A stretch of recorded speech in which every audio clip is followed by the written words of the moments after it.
do Simão. Simão, o aperfeiçoamento moral das raças não tem a ver com a evolução da organização física dos seus componentes? Boa noite a todas as pessoas que estão conosco. Uma alegria estar aqui de volta nesse estudo, né? Primeira vez aqui no Céu e Inferno, mas tivemos a alegria de participar da sequência dos estudos lá do Evangelho, e já estava assim um pouco saudoso até, né, de estar aqui com vocês de novo. Então, muito obrigado pelo convite. E em relação à pergunta, há um processo simbiótico. Na verdade, uma vez estando encarnados, nós não somos espírito de um lado e corpo do outro. Nós não somos seres que eu vou dizer o meu espírito. Eu sou o espírito. Eu posso dizer o meu corpo, em tese, sim, mas o aspecto didático que Kardec utilizou na questão 134 do Livro dos Espíritos foi dar um outro nome a esse complexo. Ele chamou de alma, o espírito encarnado. Porque uma vez encarnado, há uma simbiose entre elementos espirituais afetando o corpo e elementos corporais afetando o espírito. Basta que olhemos lá no Livro dos Espíritos, Kardec separa um capítulo inteiro para isso, da questão 368 à questão 370 e alguma coisa, que ele trata só desse assunto e mostrando os aspectos de influência recíproca, corpo, espírito, espírito, corpo. Então, quando se fala em evolução moral, por óbvio, não depende de uma evolução corporal, mas é uma questão de adaptabilidade. Um espírito mais evoluído, ele vai contribuir para o desenvolvimento corporal.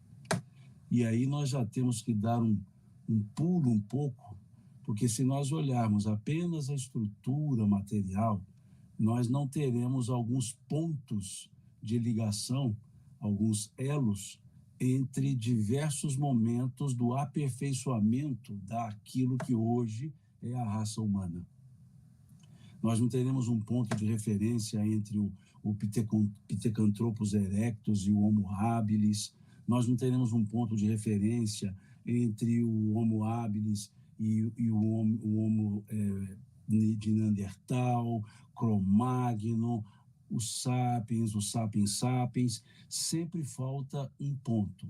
E principalmente quando temos aquilo que chamamos genericamente da descida da árvore, quando nós temos o hominídeo e os símios. Não há um ponto de ligação. Porque toda essa estrutura de ligação, ela se faz no plano espiritual.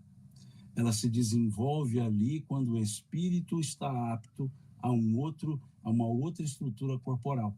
Então, a evolução corporal, ela segue naturalmente, e a evolução espiritual associa-se a essa estrutura de evolução corporal. É interessante observar que no primeiro livro dos Espíritos, aquele de 1857, Kardec não desenvolveu muito esse assunto. Depois que Darwin lançou A Origem das Espécies, Kardec fez a segunda edição do Livro dos Espíritos e ampliou o volume de questões. Saiu de 501 para 1019. E aí ele trabalhou a evolução espiritual, porque faltava tanto para um como para outro o elemento para fazer essa ligação. Então, há um elemento de evolução espiritual que afeta a estrutura de evolução corporal. E há o aproveitamento da evolução corporal para a encarnação de espíritos um pouco mais desenvolvidos. Não significa necessariamente evoluídos.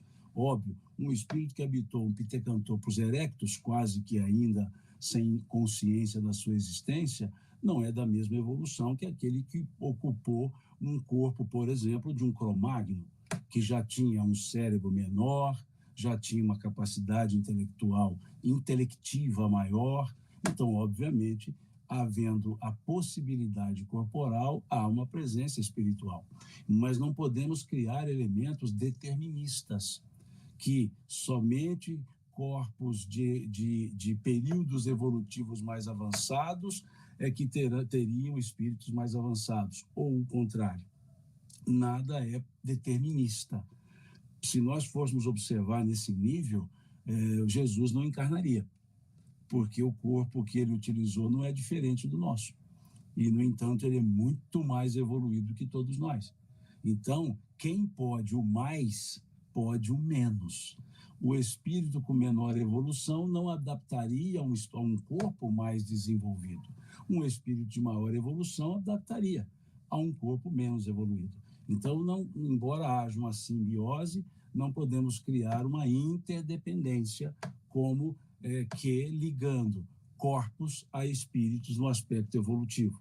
Então, se olharmos a raça humana, porque só há essa raça humana, e olharmos a estrutura da raça hominídea, que são lá os pitecantopos da vida, esses têm diferença clara corporal. Há diferença clara da característica dos espíritos que habitam esses corpos. Muito bom, Simão. Excelente explicação. O Alexandre